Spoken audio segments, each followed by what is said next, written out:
Comunidad de almas conscientes, bienvenidos a otro episodio de Cuestionando Creencias. Hoy me acompaña Claudia Sofía, autora del libro Celos de mi hija. Vamos a cuestionar la creencia: ¿celar a mi hija me hace una mala madre? Claudia Sofía es una autora guatemalteca, educadora, psicóloga, artista y madre de 3 hijos. Desde pequeña, tras la pérdida de su madre a los 9 años, comenzó a escribir como una forma de expresar sus sentimientos. El libro Celos de mi hija es su primera incursión en el mundo literario y surge como un proceso personal de sanación a través del cual explora sus emociones más profundas y el cómo las experiencias de su pasado han influido en su maternidad y en su vida. A través de su relato, Claudia Sofía busca invitar a otros a reflexionar sobre sus propias experiencias y sanar su linaje familiar.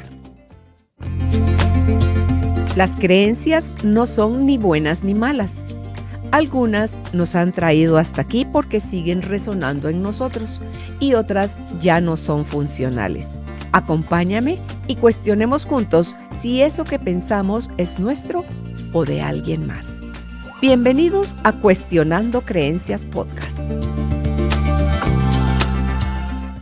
Sofi, Claudia Sofía, Claudia, como sea que quieras que te diga, qué gusto me da que estés con nosotros hoy para conversar sobre esta situación de vida que lo que estábamos conversando previo a iniciar, puedo yo intuir que es más común de lo que la gente todavía se atreve a cuestionarse y a confesar que tiene esta misma situación que tú nos narras en tu libro, que se llama Celos de mi hija. Así que bienvenida a Cuestionando Creencias. Gracias, Carolina, por tenerme aquí de invitada. Para mí es un honor. Te conozco desde hace años, siempre te he admirado. Así que gracias por tenerme acá. Gracias. Quiero empezar con la primera pregunta que dice: ¿qué te inspiró a escribir Celos de mi hija? ¿Cuál fue ese momento clave en tu vida en el que sentiste que era necesario contar tu historia? Es una pregunta buena. Creo que el momento clave fue el sentir que no era buena mamá. El sentir que tu propia hija está empezando a tener pensamientos que expresa verbalmente como mami, es que tú qué enojada sos, es que tú siempre me dices lo mismo, es que tú rematas conmigo. Esas pequeñas cosas, aunque parecieran que son insignificantes, tocan el corazón y uno se cuestiona y dice, pero ¿por qué mi hija, a la que yo amo, siente esto de mí o piensa esto de mí? Cualquier otra persona podría decir, no, ya está creciendo, está entrando en la preadolescencia, estas son cosas de niños, a todos les pasa, pero en mi caso, yo no quería que pasara eso. Entonces creo que esa fue la primera alerta que yo tuve, pero no entendía de dónde venía todo este sentimiento o esas como riñas que pueden ser tan insignificantes por cosas tan simples, pero que al final existen. ¿Crees que eso sucedió desde el momento en que ella nació en sus primeros meses o hasta que ya tenía alguna edad específica? No, jamás. O sea, nació y como toda mamá, la vi y yo dije, wow, esa es mi hija. Tengo fotos de ella cargándola. O sea, de hecho, cuando nació dije, voy a ser la mejor mamá. Esa era mi condición. Si soy mamá, voy a ser la mejor mamá. Y de verdad me esforzaba. Pero es que es eso. Me esforzaba en ser una gran mamá. Y cuando yo tenía arranques de desesperación, de ira, de confusión, había un esfuerzo atrás de eso, como me tengo que esforzar por no hablarle de esta manera o me tengo que esforzar por no salirme de mis casillas, porque ella empezó a crecer, una bebé que desde el día 1 pues me dio mucho aprendizaje porque yo no tenía ni idea de cómo criarla. Mi abuela, se va a vivir conmigo, me dice, me voy a ir contigo un mes, y a mi abuelo le da un derrame a los 3 días y ella me dice, mija, me tengo que ir. Y yo le digo, por supuesto, pero el tercer día que ella se fue, yo tenía a Sofi llorando y yo decía, ¿cómo la calmo? ¿Cómo la calmo? No sé qué hacer. Y yo lloraba a la par de ella, pero conforme fue avanzando su crecimiento, empezaron a pasar más cosas, como que era una niña que cuando tenía frustración lloraba, pero no lloraba así bajito, lloraba a gritos, como una vez me contaron a mí que yo lo hacía. Y yo decía, ¿qué es esto? No, yo tengo que mantener la calma y empezaba como todas las terapias que había aprendido, así como voy a dar amor, voy a ser lo más calmada, pero llega un momento que eres tú, eres persona, pero ese tacuche de mamá pesa un montón, pesa porque te dicen ya eres mamá, no puedes hacer esto. Y empiezo a darme cuenta conforme ella va creciendo que yo tenía actitudes que dije que jamás iba a tener. Y a veces me replicaba en mi mamá y me asustaba, pero eran imágenes que me pasaban por la mente y obviamente conforme más va creciendo, más indicios me va dando ella de que algo había mal en mí, ¿verdad? Las constantes molestias que yo tenía hacia ella eran por cosas simples e insignificantes como, mamá, estoy feliz porque voy a salir con mi papá. Entonces cuando me cuestionaba eso como, pero ¿por qué me molesta? Pero en ese momento yo pensaba, porque no me incluyen, porque yo soy parte de, y todos tenemos que andar así pegados. Habían explicaciones para cada sentimiento que yo tenía. Había ahí tristeza, enojo y celos. Creo que el que más se notaba era el enojo, porque ese es el que sale a primera vista o salía conmigo, el enojo, ¿verdad? El dar un drama con enojo de por qué están haciendo esto, el colegio, hay un horario, no me invitaron, el enojo. Sí, recuerdo que dices ahí en el libro, le multipliqué las tareas a Sofi para el día siguiente y la muchachita las cumplió todas, porque ella no, o sea, ellos dos no iban a sacrificar su ida al cine con tal de que mami no estuviera enojada. Entonces, me llama la atención ahí de lo que acabas de decir, cuando dijiste que nosotros ¿crees tú que nos lo imponemos o nos lo autoimpone la sociedad sobre esa creencia de tengo que ser la mamá perfecta, tengo que ser una buena mamá? Si no hago las cosas como todos los demás dicen, entonces soy mala mamá. La sociedad tiene un gran peso en esa tarea. Y creo que más ahora, bueno, igual existía antes cuando no habían redes sociales. Sofi nace sin redes sociales. Y ahora mucho más, porque tú ves esa maternidad de verdad que yo digo, wow, me sorprende. La mamá siempre sonriente, peinada, haciendo miles de actividades, pero sí es un gran peso y quizás que viene de generación en generación, ¿verdad? Que tú ves y admiras y desde el momento que te dicen que vas a ser mamá, tú empiezas a planear y a decir y a pensar en todas las cosas buenas que vas a hacer como mamá. Sí, y ahí vamos dejando pasar los días y hasta que no suceda algo que nos lleve a parar, ¿verdad? ¿Tú crees que al enfrentarte al tema de los celos en relación de tu relación con Sofi de madre e hija, hubo alguna resistencia de tu parte? ¿Dudaste o tuviste pensamiento de vergüenza que te hizo dudar en abordar el tema?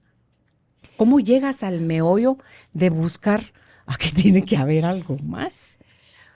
Fue curioso porque siempre que yo tenía discusiones con ella cuando ella empezó a crecer, ¿verdad? Y cuando yo empecé a sentir la molestia, una molestia que no entendía,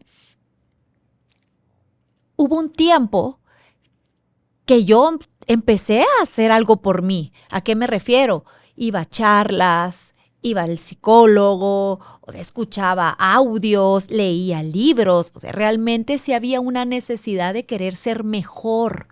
Entonces, cuando yo estoy haciendo todo eso, obviamente llega un punto donde yo digo, pero si no estaba enojada, ¿por qué ahorita me enojé? Si yo no estaba así hace 5 minutos, ¿por qué esto me detonó? Y sobre todo, porque ya había tenido otros hijos y pensaba, ¿por qué esto me sigue afectando? Pero en ese momento, me acuerdo también que fue una noche que vuelven a hacer lo mismo, que me llama mi esposo y dice, vamos a salir con Sophie. Y yo acababa de llegar, pero es que la escena es muy clara porque yo llegué a casa y es así como esos días donde tú pones esa música, vas cantando, vas alegre y cuando me llaman, yo inmediatamente siento mi cuerpo rígido y el ceño fruncido, pero en ese momento lo identifiqué. Y yo dije, solo pude decir, no, estoy cansada, no voy a ir. Pero en ese momento que yo me quedo en el carro y digo, ¿qué me está pasando? ¿Qué es esto? Estaba cantando, pero ¿por qué me molesta? Y además tenía otros 2 hijos que no estaban invitando. O sea, si a alguien estaban incluyendo, era a mí. Pero ¿por qué me molestaba el hecho de que ellos tomaran la iniciativa? Ese momento fue el más crucial. Porque ahí me desarmo en llanto. Sin Y saber ahí, todavía qué era. y ahí es donde yo digo, aquí hay dolor, no es enojo. Y cuando empiezo a llorar y me permito llorar, llego al final y digo, tengo celos. Pero es que esa palabra, decirla de una mamá a su hija, creo que lloraba, no sabía si lloraba más por mí o por lo que todo eso significaba y el reconocerlo. Es que solo reconocerlo me hacía a mí también sentirme tan vulnerable, tan expuesta, tan como yo iba a decir eso. En ese momento no era tan claro, pero sí podía yo decirles, me acuerdo que esa noche los esperé y les dije, yo no estoy enojada con lo que ustedes planean, solo estoy herida, pero voy a trabajar en eso. Todavía no sabía qué me deparaba el destino. Todo, pero ya solo con eso, ya por lo menos yo ya no tiraba ese enojo. Claro. Y es que el enojo es como muy amplio y como muy vago. Puede abarcar todo o puede no significar nada. Hasta que ya pones la palabra celos en el medio, es donde uno dice, ¿qué más hay acá? Porque es como ir desenhebrando una madeja. Y como tú dices, cuando digo enojo, es que ni siquiera es porque tú realmente tienes que enojarte por eso, pero son cosas muy tontas, si quieres decirlo así, como, es que Luis Fernando le llevó comida a Sophie y no me la trajo a mí. O sea, en otro panorama, es que se fueron a comprar ropa, pero no me compró a mí. Es que la cargó más veces y le dijo más veces te amo. Ay, te amo, pero a mí solo me lo dijo una vez. O sea, realmente no hay razón. No hay razón, pero como estás, como en una, yo me miraba así, ahora me visualizo que estaba así como en una nube negra, ¿verdad? Donde tienes una nube negra alrededor de los ojos, tú realmente te enojas y sacas lo peor de ti, porque el enojo saca lo peor de ti, porque no logras saber qué significa ese enojo y como no lo logras saber, saca lo peor de ti hasta en el momento que yo me quedo helada cuando digo, esto no es enojo, son celos. Y atrás de celos, pues por supuesto venía una tristeza increíble, yo lo veo ahora que era como una capa, ¿verdad? Primero te muestras así. Uh-huh. ¿Lo platicaste ese día que te diste cuenta con Luis Fernando? Mi amor, me acabo de dar cuenta de esto o algo. Ese día no, porque ni yo lo entendía, solo sabía que el problema era mío y que algo me pasaba. Y creo que lo único que les pude decir fue, estoy herida, yo no tuve un papá, pero voy a trabajar en eso. Y esa primera palabra también siento que a ellos los relajó, porque en algún momento él debe haber pensado, pero ¿por qué se enoja por esto? O sea, y los hombres pueden hasta llegar a pensar, no, es que mi esposa es loca, pero no es que estés loca. Pero obviamente usan ese tipo de palabras que al final una palabra de esas lo que hace es que te causa más dolor. Y Luis Fernando tenía cosas como que me decía, ¿qué te pasa? Pero ese ¿qué te pasa? Me golpeaba más a mí mi propia herida. Claro. Sofía, tú acabas de mencionar que es porque no tuviste a tu papá contigo, pero tu mamá estuvo también un periodo muy corto en tu vida al morir cuando tú tenías 9 años. ¿Qué marca más? ¿La ausencia de papá, crees tú, en tu relación de Sofía con Luis Fernando? ¿O la carencia y toda la falta que te hizo tu papá a ti y tu mamá? De ellos dos en tu vida. ¿Qué crees que fue más fuerte o te marcó más? Pues definitivamente la muerte de mi mamá es un golpe duro. Hasta hoy no sé cómo hubiera sido mi vida si ella no se hubiera ido, porque mi papá siempre fue ausente. Pero como estaba mi mamá, yo nunca lo llegué a notar al punto de decir, mi papá está ausente. Sí lo miraba, pero habían cosas que para mí eran normales, ¿verdad? Yo creía que la mamá era la que estaba siempre contigo y el papá estaba afuera. Para mí eso era una normalidad. Uh-huh.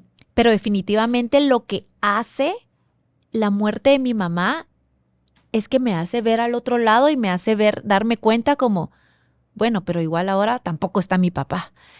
Un día llego yo a terapia y me dice la psicóloga, me dice, es que tú debes de entender que tu mamá murió, pero tu papá también, eres huérfana.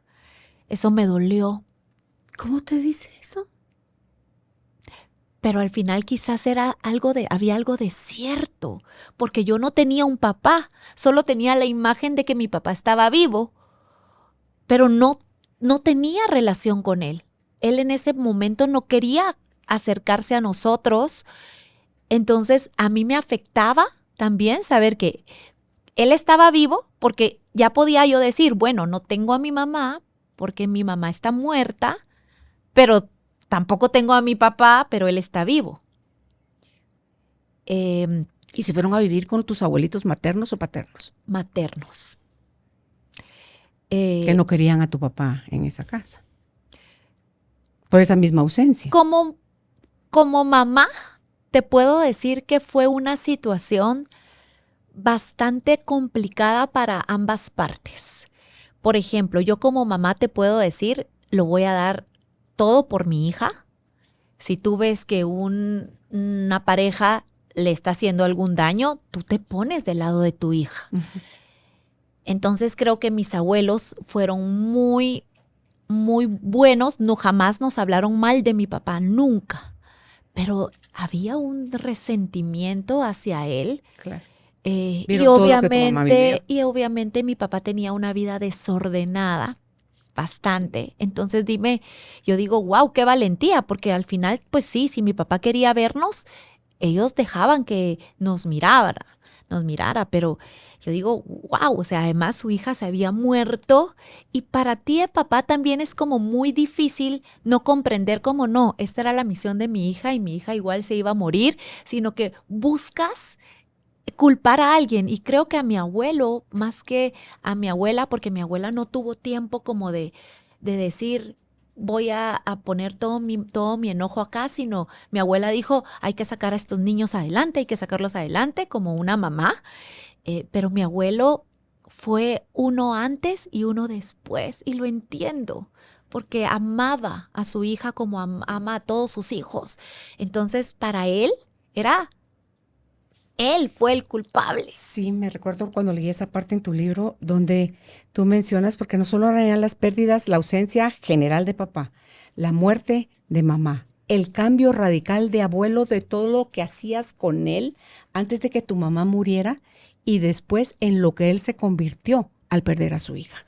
Y yo no lo recordaba. Tuviste esa pérdida. Y sabes que yo no lo recordaba. ¿No? yo escribí el libro y tenía memorias del antes, pero cuando empiezo a escribir el libro, y bueno, llego con una amiga a hacer un taller energético donde me muestran esa parte, pero yo me sorprendo y digo, ¿qué está pasando aquí? Porque veo a mi abuelo en esa dinámica y yo dije, no, así no lo recuerdo, así no lo recuerdo. Cuando me explican, no, es que eso fue después, ¡fum!, se me abren los ojos.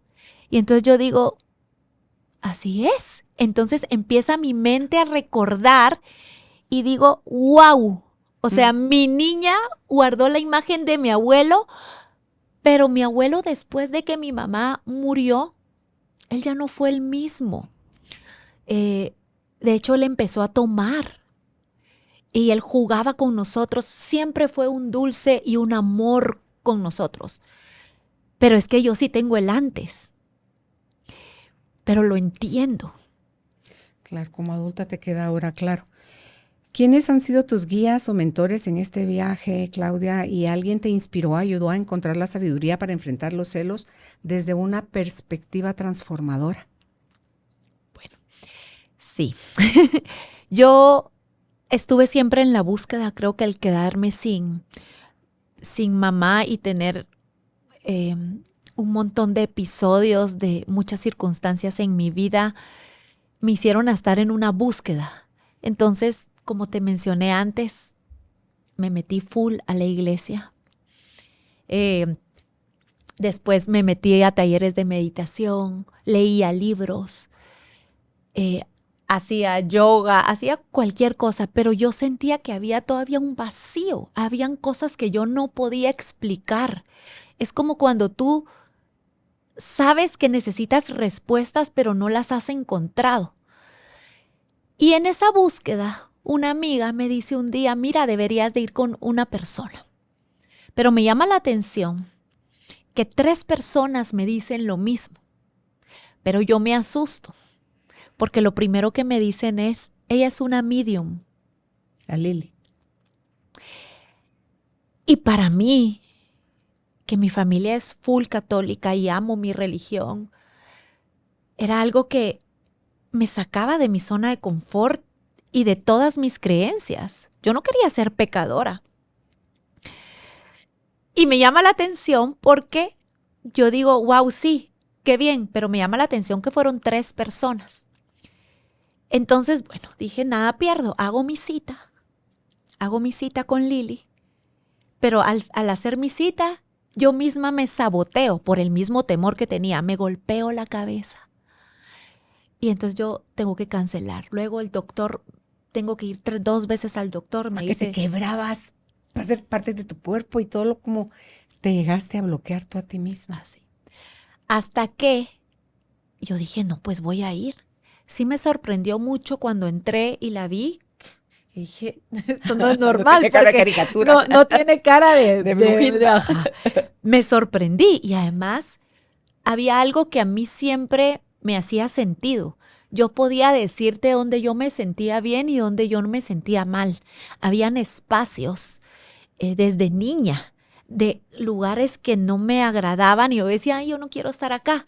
Y me llamó mucho la atención que cuando entro a su casa, yo me siento muy bien y decía, pero ¿cómo esta persona puede ser pecadora? Pensaba yo como una persona que te juzga. Y yo, wow, el ambiente, el olor, todo era agradable. Ella me dice tu mamá que te tardaste mucho en venir. Y yo abro los ojos así y dije, pero si yo nunca le he dicho nada a nadie de mi mamá. Pues ella tiene un don maravilloso, tú la conoces. Y ahí empieza mi cambio. Pero cuando la encuentro, ella ve algo en mí que yo ni había visto. Y ella me dice, tienes un tercer ojo, pero lo estás cerrando completamente. Y yo decía, pero ¿qué es eso de tercer ojo? Pero como yo no hablaba, me quedé muda, pero todo lo que me decía, solo sentía que me hacía que me doliera más la cabeza. Y yo dije, salgo de este lugar y nunca más vuelvo a entrar. Pero ella me dijo algo al final. Y me dijo, Si no lo quieres hacer por ti, hazlo por tus hijos, porque ellos también traen el don. Cuando me dice eso, te imaginas yo de mamá, con una carencia de mamá, queriendo ser una buena mamá. Yo digo, ahí, y entonces empiezo a ir con ella a unos talleres y empiezo a entender. Y entonces un día la llamo y le digo, llorando, es que alguien me dijo algo aquí en el oído en la noche. Y ella me escribe un mensaje y solo decía, felicidades, ya estás despertando. Y yo, ¿pero qué es esto? Y ella ha sido mi acompañante para explicarme eso que nadie te explica, pero que sucede y que en algunos momentos tú te puedes sentir mal porque dices, ¿por qué soy así? Y cuando ella me empieza a explicar y yo empiezo a entender, se viene todo esto nuevo hasta esta escritura de este libro. Aquí hay el borrador y está el libro final, ¿verdad? De lo que estuvimos platicando fuera de micrófono. Cuando tú empezaste a escribir, no sabría decirte si el libro o el borrador. ¿Sentiste que estabas cruzando un umbral de vida? ¿Qué miedos e inseguridades dejaste atrás al compartir en el libro esas experiencias? ¿Te repito la primera? Sí. Sí. Aquí me estás destapando. Qué rico. ¿Sentiste que cruzabas un umbral personal en tu vida? Sí, Claudia. muchísimo. Muchísimo, porque de por sí cuando empecé a hacer el borrador, ya de por sí el título me causaba molestia.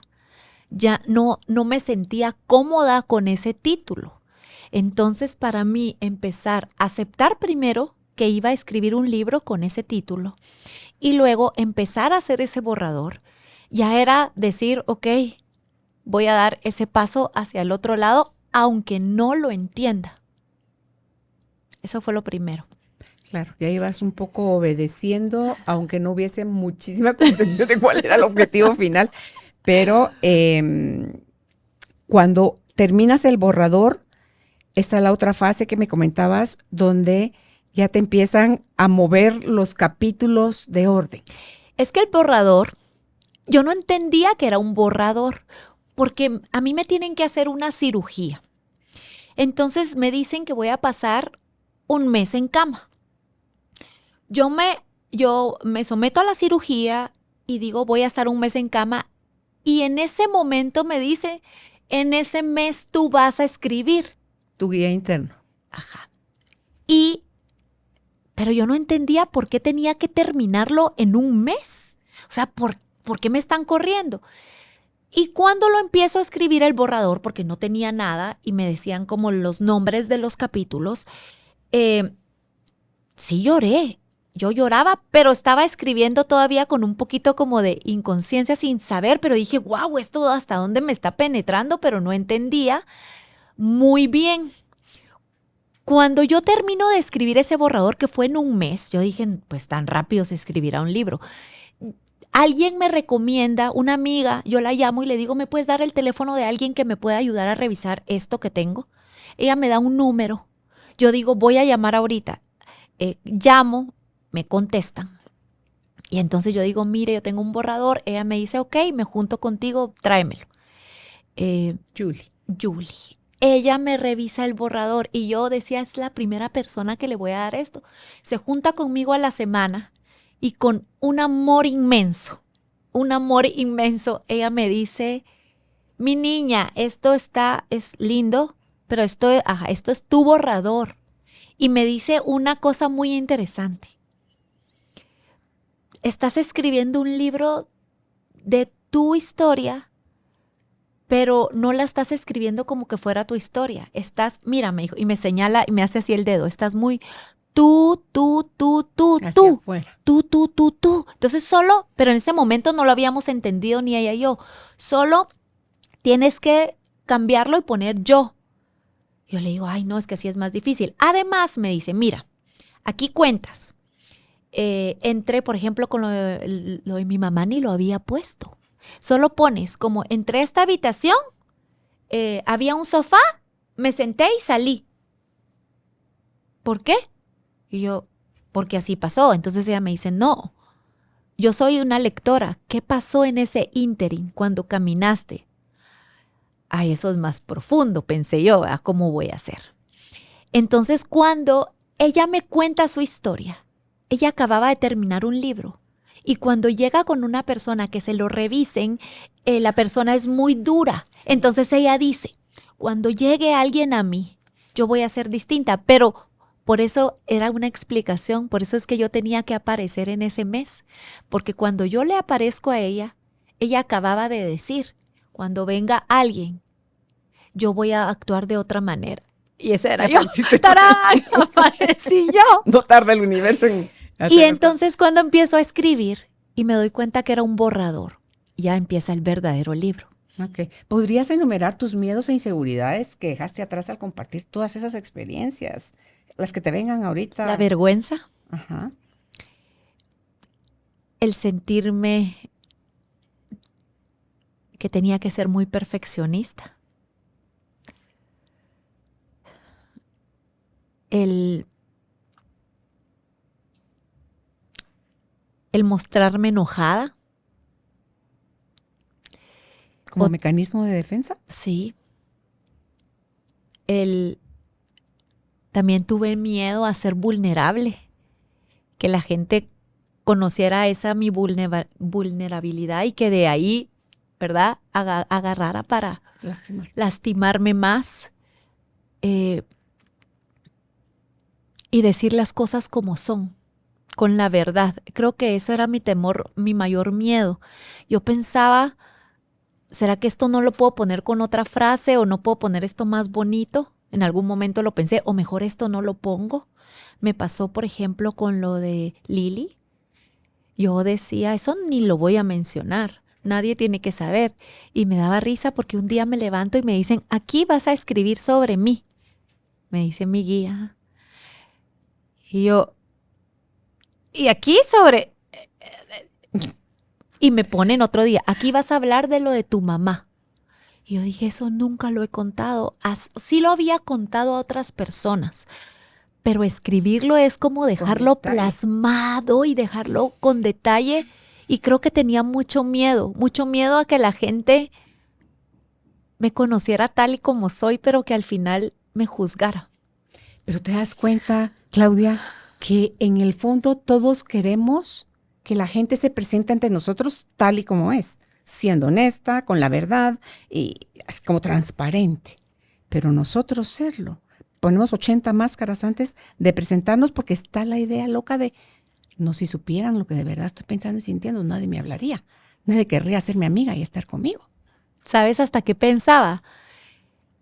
Pensaba en todo mi círculo. Ay, mis vecinos, o las mamás del colegio, o yo trabajo con niños y ¿qué van a pensar?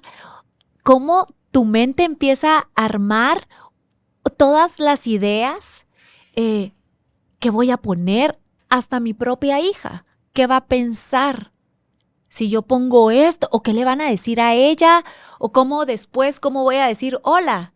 Y ya lo dejé todo al descubierto. Mejor me guardo algunas cositas. En una línea, miedo a ser severamente juzgada. ¿Cuáles han sido los mayores desafíos que enfrentaste, Claudia, tanto personales como profesionales, cuando escribiste el libro? Y si descubriste sobre ti misma, ¿qué descubriste de ti en ese proceso? ¿Qué fue lo más profundo que descubriste de ti? Lo más profundo que descubrí es que todo lo que tenía en mi presente venía del pasado. Todo lo que yo soy, todo lo que muestro, viene del pasado. ¿Cuál fue el mayor reto? Regresar. Recordar. Se dice fácil, pero recordar es como volver a vivir. Claro, duele nuevamente. Y duele un montón. Y sí comprendo por qué es más fácil no regresar y vivir tu presente como si nada estuviera pasando. Y puedo ser empática con las personas que deciden no hacerlo, porque duele un montón. Pero no duele más, Claudia, Sí. sostener la mentira. Sí, por supuesto, porque después de recordar y regresar, yo me siento más liviana. A mí la gente me dice, wow, ¿qué te hiciste? ¿Te ves radiante? Yo les digo, nada. O sea, en realidad solo sané. Pero es que, solo. Pero es que, ¿te imaginas volver para mí a vivir primero esa muerte de mi mamá, pero recordarla con olores, con sabores y con cosas que ya no tenía en mi memoria y volver a hacer? Me acuerdo que cuando escribo ese pedazo, mis hijos me llegan a encontrar en un mar de lágrimas y me decían, mamá, ¿qué te pasa? Solo estoy escribiendo y recordé.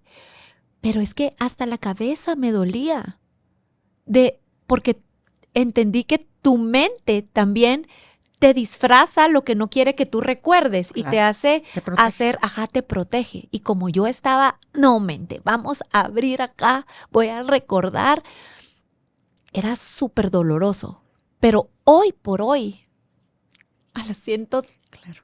delicioso. El dolor necesario de sanar versus el dolor de querer sostener una mentira o de seguir fingiendo todo está bien, no pasa nada, alguien más es el responsable, entonces alguien más tiene que cambiar. Y yo me victimizo. Y Duele más esto que quiere uno seguir negando, Claudia. Y Duele creo muchísimo. que tú dijiste una palabra clave para mí. Dejar de victimizarme. Cuando tomé mi responsabilidad y dije, esto es mío, ya no hubo vuelta atrás. Ya no era ni mi pareja, ni mi hija, ni mis otros hijos, ni el amigo, ni el vecino. No era nadie.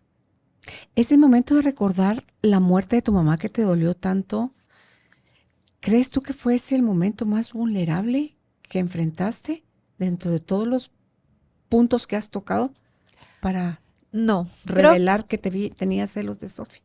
creo que el libro toca bastantes puntos que ni yo era consciente. Creo que me dolía muchísimo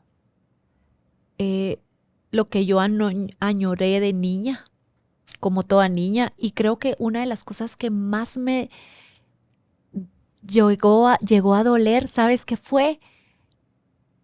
Entender que yo no tenía un ejemplo de familia como tal. O sea, no tuve la imagen de mi papá y mi mamá como enamorados y somos tus padres y te llevamos a todos lados. Y esa dinámica era lo que me estaba molestando a mí, porque en mi vida del presente yo tenía una dinámica con un esposo que me ama, con hijos que me aman, con una dinámica familiar donde todos vamos juntos. Sin comprender, tal vez hubiera sido más fácil que yo buscara a alguien como mi papá o como la dinámica de codependencia que tenía mi mamá.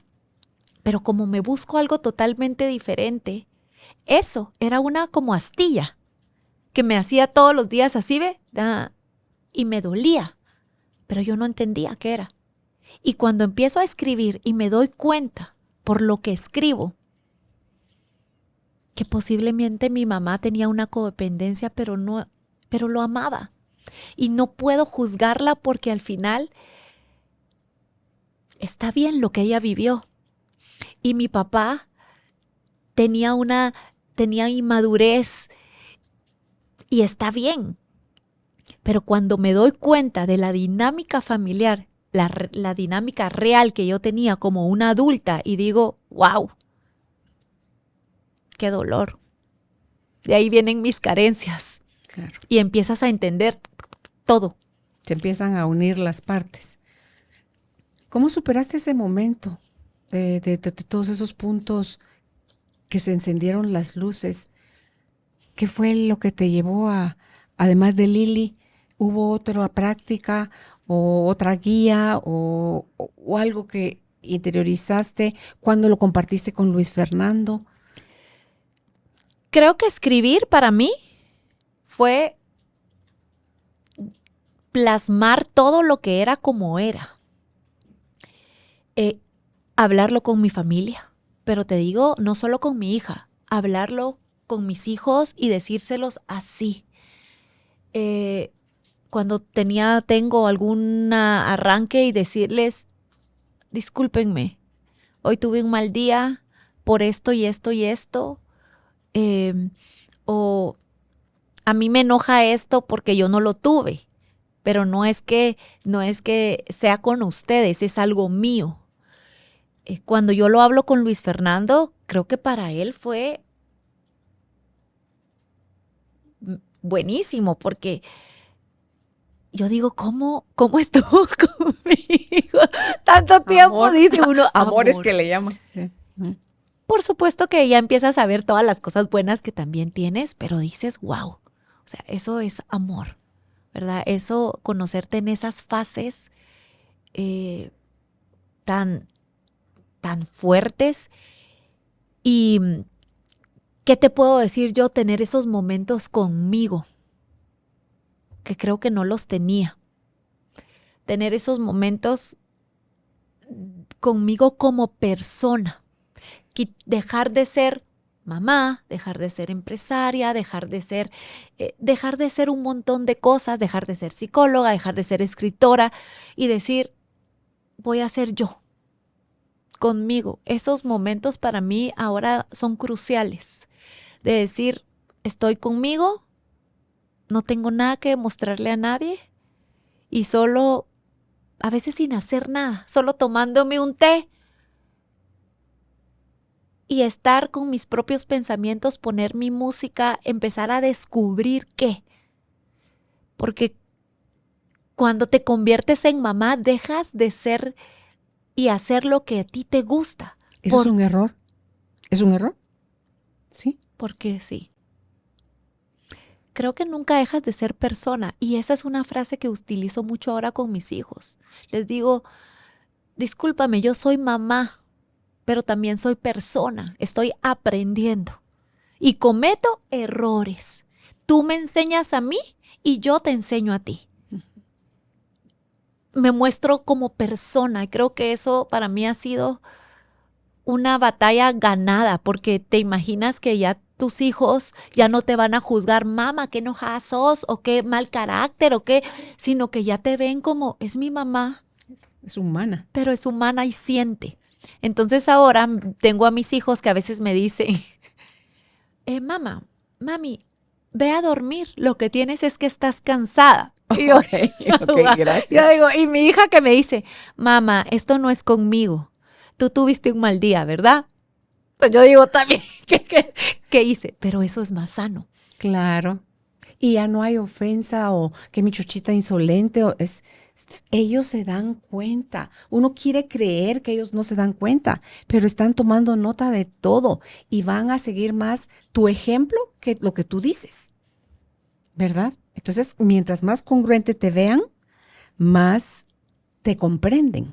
Y y sabes que me di cuenta de algo que para mí es interesantísimo, que yo llego con mi hija antes de empezar a escribir el libro con este título y le digo, Sofi, quiero decirte algo, voy a escribir un libro que se va a llamar así, donde voy a contar mi historia. Ella tenía hasta sus audífonos y ella se los quita y dice, ok, y sigue. Ese momento para mí fue crucial. Yo dije, la herida no es de ella, es mía.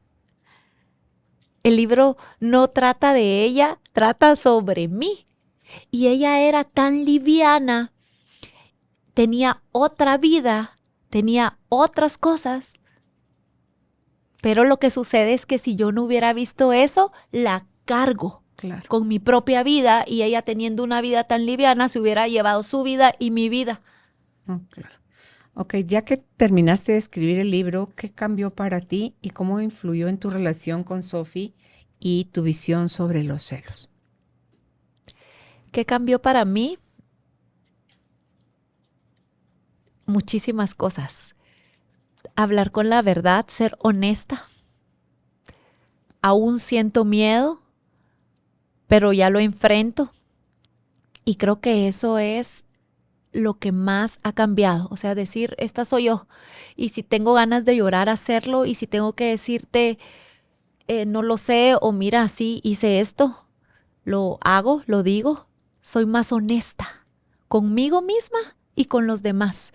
Ya no intento aparentar nada, ya no intento quedar bien porque tenga que quedar bien, y eso es lindísimo. Entiendo de dónde viene y entonces digo, no, yo lo que quiero es quedar bien para que digan y entonces piensen. Ya no. Comprendo que lo que otras personas piensen o digan tiene que ver con ellas y no conmigo, y eso es sanador, pero también soy empática porque algún día también estuve ahí. Con Sophie creo que había como un hilo invisible de tensión, esos hilos invisibles que uno crea. ¿Cómo es ahora? Maravilloso. ¿Tenemos discusiones? Sí, porque al final ella puede decir a mí, mamá, yo quiero el negro, yo le digo, yo quiero el rojo, ¿por qué no escogemos el rojo? Y ella dice, no, yo quiero el negro. Pero creo que le hice la vida más simple y me la hice más simple a mí. Cuando tenemos alguna dificultad, puedo llegar rápido a su puerta y decir, perdón, me cuesta hablar, pero aquí estoy. Ella se acaba de ir de viaje, ya se fue a estudiar. Y para mí ha sido otro proceso. Creo que nunca dejas de aprender. Para mí ha sido otro proceso. Porque te imaginas que yo pierdo a mi madre, quiero convertirme en una mamá maravillosa y quiero dar todo y ahora pierdo a mí. Entonces estoy pasando por ese proceso como, wow, la vida te sigue enseñando. Y encima de todo, ella no me está necesitando. Bendito sea Dios, trabajo bien hecho. Y yo digo, wow, porque creo que con Sophie lo que más llegué a entender, y me cuesta decirlo, pero es la verdad y que todavía me pasa ahora, es que yo quería jugar el papel de mi mamá, que no tuve, y quería que ella jugara el mío. Entonces para mí, en mi fantasía era, como yo no tuve mamá, voy a ser una niña. Mami, ¿qué querés? ¿Qué querés? Sí, hago esto por ti. Y yo voy a jugar el papel de mi mamá. Pero fue muy duro porque yo quería hacer el papel de mi mamá, pero ella no estaba haciendo el mío. Ella decía, mamá, busca tú por allá y yo busco por acá. Entender eso para mí, después de escribir este libro, ha sido sanador, pero he entendido que ella tiene su propia vida y está bien. Y la carencia es mía, porque yo aún sigo añorando tener a mi mamá,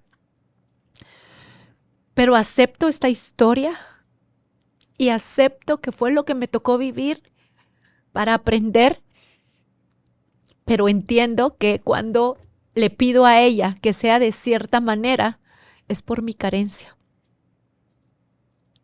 Y acabó, me imagino, la frase trillada que tú tenías: agradezcan que me tienen a mí como mamá, y ustedes, yo no tuve mamá. O sea, se acabó también eso. Sí. Así manipulabas, Claudia.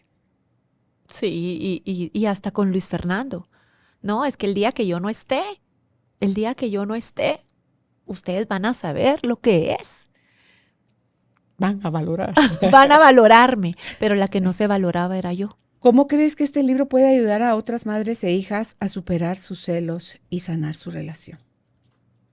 Creo que podrías pensar que este libro es para las personas que tienen hija, pero es para cualquier mujer, para cualquier hombre que haya tenido una mamá, porque todos venimos del vientre materno. Y ya sea que tú te sientas identificada como hija, como hijo, pero te hace tener una empatía. Yo les digo, este no es un libro como de autoayuda, es mi historia, pero al final, en las cosas cotidianas, me he llegado a dar cuenta que todos estamos conectados, más de lo que creemos. Lo que sucede es que no hablamos, como decíamos afuera de cámara, de cosas que no queremos que la gente piense mal, pero sucede más de lo que imaginamos. Y a mí me hicieron escribir cosas cotidianas que yo decía, ¿por qué voy a contar esto? Pero se han acercado a mí las personas y me dicen, yo me he identificado con esto. Y yo digo, wow, hay más personas viviendo lo mismo. Y hay personas que me han dicho, ahora entiendo más a mi mamá. O ahora entiendo de dónde viene ese enojo que yo sentía que ella tenía conmigo. Ahora entiendo. Entonces creo que el libro lo que hace es solo abrirte un poquito la mente y decir, no es lo que me pasa a mí, porque somos como seres humanos a mí me hicieron mal, a mí me hicieron esto, yo me siento así. Y este libro te da la opción de, no, todos estamos pasando por diferentes cosas, todos tenemos una historia que contar. Y atrás de una reacción hay una historia. Cada cosa tiene una historia atrás. Sí, es cierto. Ya que viviste todo este proceso, Claudia, ¿sientes que hay una versión nueva de ti misma que emergió, que sigue floreciendo? Sí, y estoy sorprendidísima. Escribir esto es como decirte, ok, ya no puedo dar vuelta atrás y no puedo decir, después del libro he seguido haciendo cosas que ahí pongo que me dan miedo. O sea, me metí a clases de piano y hasta después de escribir el libro entendí por qué no me podía sentar en el piano. Pero soy así, o sea, en noviembre me voy a un viaje sola. Nunca he hecho eso y me estoy muriendo del miedo y mi familia lo sabe. Yo les digo, y mi hijo decía, mamá, de plano tú te vas a perder porque es la imagen que yo creé en ellos. Pero yo les digo, voy a poder. Y estoy haciendo nuevos retos de todo lo que dice ahí. Todo lo que te saca de tu zona de confort. Y estoy feliz porque creo que cada cosa, yo siempre le digo a la gente, es que no hay que empezar por grandes cosas, son pequeños pasitos. Hace 3 semanas, o sea, me empecé a bañar con agua fría. Y cuando me baño con agua fría, por eso te decía afuera que yo creo que el cerebro guarda tanta información. Porque cuando me baño con agua fría, vuelvo a recordar cosas de mi niñez. Y a mi mamá, que la encontramos en una regadera. Y yo digo, pues me voy a seguir bañando con agua fría hasta que esto sane. Hasta que deje de doler. Pero así de aventadas me he vuelto después de esto. Y con pequeños... Nada te da miedo. pero como les digo, me da miedo, pero me aguanto. Ajá. Estoy por meterme a lo de inglés. Y me muero de pavor. Y de hecho me dice mi hijo, ¿cómo vas a hacer para hablar inglés? No lo sé, pero ya voy. Ahí hay un capítulo donde hablas de eso, donde cuentas la historia de cómo te tocó vivir eso. ¿Has aprendido algo que no sabías sobre la maternidad y sobre ti como mujer en medio de todo este proceso? Sí.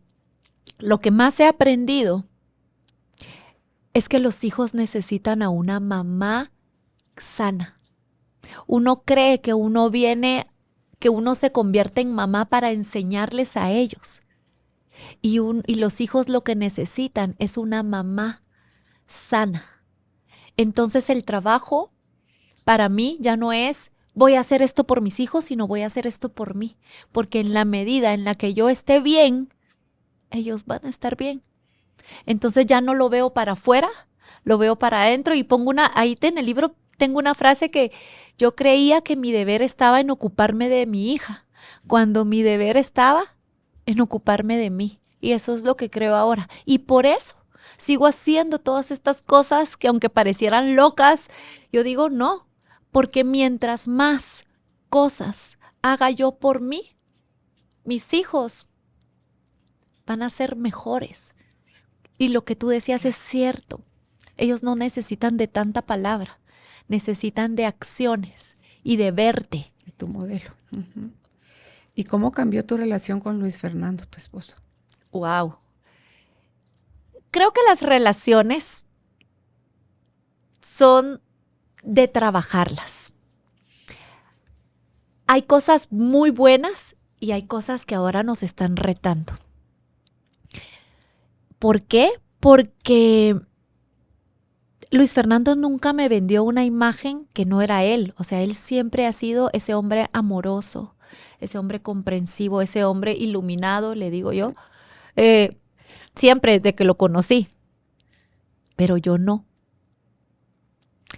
Y el reto está ahora, no difícil, no es la palabra, pero es distinto. Porque él conoció otra versión de mí, una mujer poco empoderada, lo que ustedes quieran comer, lo que ustedes quieran no sé qué, una mujer que no tenía voz ni voto, que se mostraba enojada. Ahora soy una mujer distinta, una mujer que puede decir, no, esto no es conmigo, esto es tuyo, lo mío es esto, esto y esto. Claro, es unirle a cada quien su cancha. Y eso te saca claro, de tu zona. Y yo lo entiendo y digo, wow. O sea, ¿te imaginas que ahorita a esta altura yo le diga que yo me la haya acercado y le digo, voy a hacer un viaje sola? Y él, su primera reacción fue, no, pero ¿a dónde? No, pero no, ¿y por qué ese lugar? Y yo solo le digo, por eso no te he contado tanto, porque no quiero que me metas miedo. Miedo ya tengo. Pero esta nueva versión me encanta. Está siendo un reto como pareja. Porque tenemos que volver a conectarnos. Sí. Pero, ¿qué es la vida sin retos? No, pero mira, yo creo que Luis Fernando, que tengo el gusto de conocerlo también, y es un tipo cae bien. Luis Fernando es un tipo cae bien. Siempre tiene una sonrisa en su cara. Entonces, yo creo que te ha amado desde el primer momento. Ustedes estuvieron 4 años separados en ese proceso de pareja. Y yo creo también, Claudia, que el amor es más grande que el miedo, tiene más poder y más capacidad que las diferencias, es nada más, tal vez, no sé, no me estás preguntando, pero o te lo cuento ahorita fuera de micrófono, pero yo creo, en mi corazón me dice a mí que sí la van a lograr. Sí, y él ahora le toca su reto de adaptarse a ti, ¿verdad? Pero se aman. Sí. Y eso es el amor existe y existe enormemente. Lo que sucede, y lo hablamos así, yo se lo he dicho. Yo sé que soy distinta y lo hemos hablado así. Y yo le puedo decir ahora, es que mira, mi forma de la que tú me demuestras amor es esto y esto. No, ahora me gusta esto, ahora. Y le digo, sé que tienes un reto grande. Es un cambio fuerte. Y se lo he preguntado, ¿tú quieres esta nueva versión? Él dice, no, sí. Así que no dejamos de aprender. Pero creo que él está contento y él me lo dice, esta nueva versión, estoy feliz. Y el otro día, hace unos días, me dijo, sé que tu viaje te va a cambiar. Y yo lo sé, porque sabes que otra noche estaba dormida y solo me dijeron una frase. La India me cambió. Y yo dije, ¿esto qué será? ¿Un nombre de un libro o qué? Bueno, igual lo voy a apuntar, dije yo. Y él me lo dijo hace unos días y me dijo, sé que te va a cambiar. Vas a ir a la India. Ay, te va a encantar. Porque tú nunca has hecho nada, tú nunca lo has hecho. Es más, todos estamos como sorprendidos. Y yo le digo, yo lo sé, me dijo. Pero se vienen nuevos retos, nuevas aventuras. Más lo veo así. ¿Y qué mejor si es en sanidad y en amor? Por supuesto. Y poco a poco, pasito a pasito, con pasitos de pingüino. Si pudieras dar un consejo a las madres que están luchando con sentimientos similares por los que tú has atravesado, ¿cuál sería ese que compartirías desde tu experiencia, después de haber tenido toda esta experiencia que has tenido? Lo primero que yo les diría es, hay que ser honestas. Cuando pones todo enfrente de la mesa, tal y como es, viene la sanación. Cuando uno lo disfraza, no sabe uno por dónde empezar, porque precisamente está disfrazado. Pero cuando lo pones sobre la mesa, con esas palabras que son duras y fuertes como celos, envidia, molestia, enojo, cuando lo pones sobre la mesa y lo ves directamente, ya puedes empezar a trabajar. Y de ahí lo agarras y dices, ok, puse celos. ¿Por qué será que puse celos? Claro. ¿Qué significan los celos? Para mí, no para la gente, para mí. ¿Qué etapas de celos he vivido en mi vida? ¿Qué pasa si dejo de sentir celos? ¿Qué es lo peor que me ha llevado a experimentar o me puede llegar a experimentar este sentimiento de celos? En fin, te pueden surgir cualquier cantidad de dudas, pero las respuestas valiosas son las tuyas. Y decirlo así honestamente como, no, sí, siento celos de mi hija. Y decírtelo a ti, siento celos de mi hija, porque sabes que yo llegué a la conclusión de que yo también, o sea, la muerte de mi mamá se romantiza porque al final cuando una persona muere, todos dicen, ay, era linda, Bueno, pero yo llegué a entender con el libro que yo estaba muy enojada con mi mamá. Uno, porque me dejó. Dos, porque ella tenía una codependencia con mi papá. Estaba muy enojada. Entonces, ponerlo sobre la mesa y aceptar eso me hizo entenderla. era lo que requerías para sanar. Si no hay ese reconocimiento, no hay sanación. Sí, entonces yo podría haber dicho, no, mi mamá era extraordinaria, siempre nos amó. No, mi mamá hizo cosas con las que yo no estaba de acuerdo. Me vendió una idea de que la solución de problemas se manejaban sonriendo. Y que todo estaba bien. Y que todo está bien. Y eso, cuando yo escribo ese capítulo, yo digo, estoy enojada. Porque por eso es que yo llegué a esto, a esto, a esto. Porque yo viví creyendo que la vida era, no pasa nada, todo está bien. Máscaras. Algo más que no hayamos conversado. Después de que abriste aquí el corazón con lágrimas y todo, que quieras todavía agregar, Claudia. Yo creo que es invitar a que se den la oportunidad, darse la oportunidad de desenmarañar todo lo que tenemos adentro. No importa la edad que tengas. A mí hay gente que me dice, no, pero es que ya estoy grande. No importa. O sea, la edad que sea te da paz, te da libertad, te sientes distinto. Sí. Y cuando digo desenmarañar de verdad, es retroceder, porque a mí lo que comúnmente me dicen es como, no, pero es que igual yo ni lo recuerdo, eso ya ni lo recuerdo. Con más razón, regresa y recuérdalo. Ahí está. Recuérdalo, porque ahí está. Y si no lo recuerdas, empieza a preguntar. Yo me fui, me senté con mi papá, le pregunté y tuve conversaciones con él ahora de adulta a adulto y lo amo. Estaba en la presentación de tu libro, ¿verdad? Y lo Hay una amo. foto de él. Y lo entiendo, porque ya no lo veo como ese padre que tenía que cuidarme, hacer, decir. No, lo veo como un ser humano y que me dio la vida. Claro. Y le agradezco eso. Y él jugó el papel que como alma, ustedes fuera del cuerpo eligieron que iban a vivir como papá e hijo. Pero ni modo. Cuando yo leí tu libro, Sofi, que es un libro súper de fácil lectura, lo leí tal vez en unas 5 horas. Me identifiqué mucho con tu historia, decía, carajo. Es que sí creo como tú que son pocas cosas pasándonos a muchas personas. Y si alguien, que esa es la pregunta que te quiero dejar hoy, y dice así textualmente, si tú te has dado cuenta de alguna emoción no expresada al haber escuchado esta entrevista, que no has reconocido en tu relación con tu hija o tus hijas, ¿cómo crees que esa emoción, si la confrontaras, podría transformar tu relación con ella o con ellas?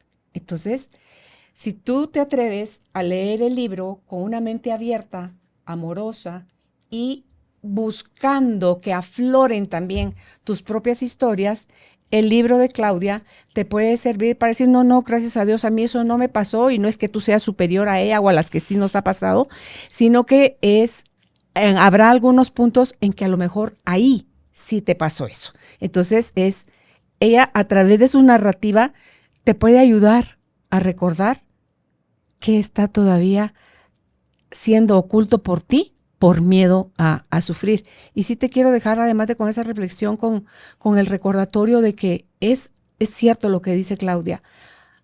atravesar el dolor, abrazar el dolor, procesar el dolor de nuestras heridas de infancia y de adolescencia, impacta, pero es un dolor temporal. Lo otro, el seguir fingiendo que no, ya pasó, no me recuerdo, no, eso es muchísimo más doloroso y te obliga a seguir en el mismo espacio, en tu mismo cultivo de dolor y de enfermedad emocional. Así que gracias por habernos acompañado, gracias por aceptar la invitación, Claudia, y qué alegre verte. Gracias a ti. Las redes sociales donde ustedes la pueden seguir, en Instagram está como Claudia Sofía GT y en Facebook únicamente como Claudia Sofía. Gracias. Cuando modificamos lo que pensamos, todo nuestro mundo se transforma. Gracias por acompañarnos y atreverte a cuestionar tus creencias más arraigadas. Hasta un próximo encuentro.